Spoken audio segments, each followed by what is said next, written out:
So after I sold the business, I got back into corporate, and by that time I was in Charlotte. And so when I was in Charlotte, I was able to get recruited by one of the largest freight brokerage firms in the country, which is XPO. Okay. And that's where I first got my real taste into the trucking industry. How'd that happen? How did you even, become attracted to HPO? Like, how'd that whole thing work out? Because you weren't doing logistics prior to this. Nope, I wasn't doing logistics prior. Prior to this, I had just moved up to Charlotte, and when I got there, I just did a bunch of networking, and also had my clothing store with me. So I would be out downtown networking, and I came across this recruitment agency. Okay. And so they had a large client, which they didn't let me know who it was at first, but they showed them my resume. They ended up giving me an interview. I interviewed for like 3 rounds and ended up landing a position as a staff accountant within that brokerage firm. And how was that?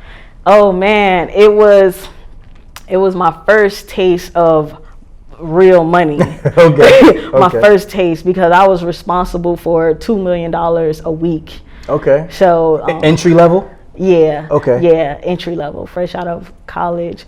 And I became a project manager in that department because I was learning the system so fast, and I was able to get that information back out to my leader at that time. And so I ended up being able to onboard some of their newest systems that they have. And onboarding means, for me in that department, meant I was able to get a first insight on what they will bring to the table at a higher level, and then I will be able to learn what the system was, and then disseminate the information to our team. Okay, got you. So were you actually brokering freight at that time, or you were doing like another discipline in there? Like, you weren't brokering freight? No, I wasn't brokering freight. I was counting all the money from the brokerage. Got you. So when you say you're responsible for the $2 million, that means, like you said, you're counting the money. You're not really actually making the money.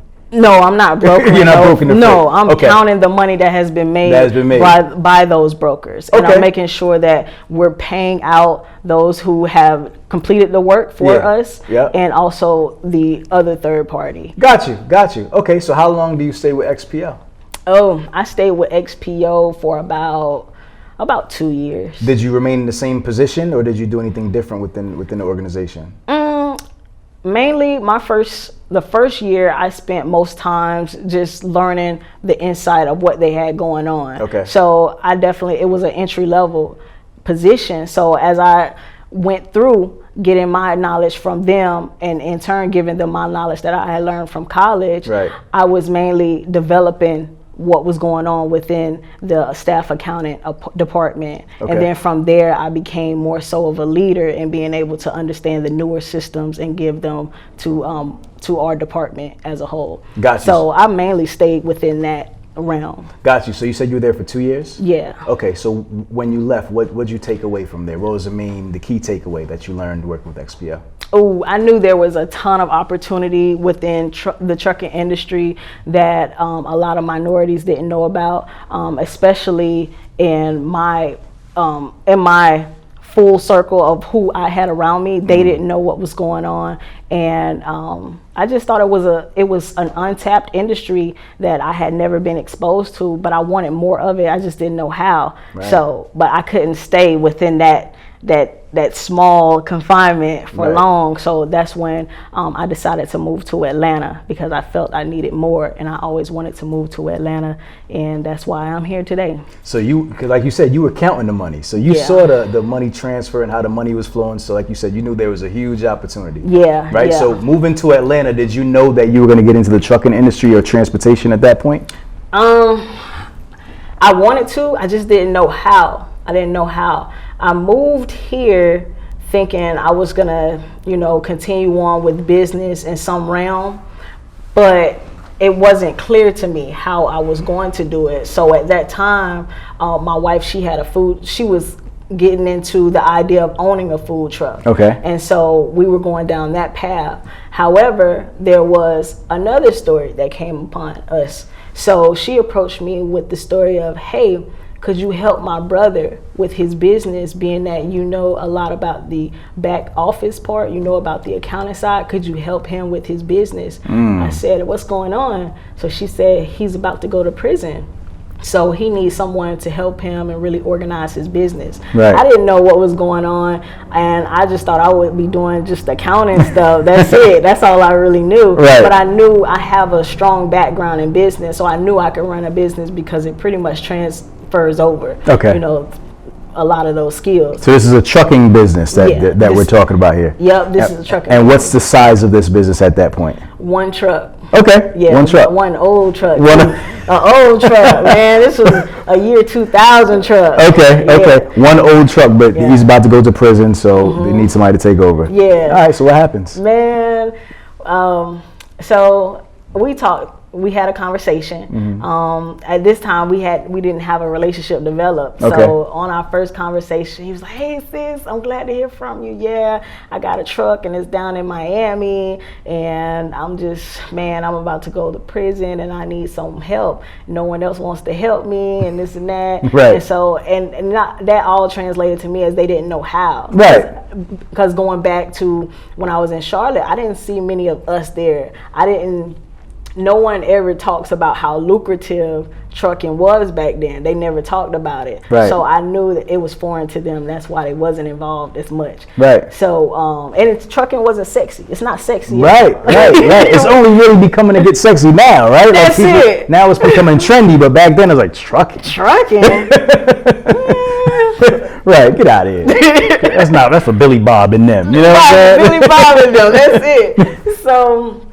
So during that time we had our conversation, and from there I could tell he was passionate about it, but he just didn't have that knowledge, okay, to keep a sustainable business going. Okay. So I decided to go ahead and partner on, and once we shook hands, that was like January 5th.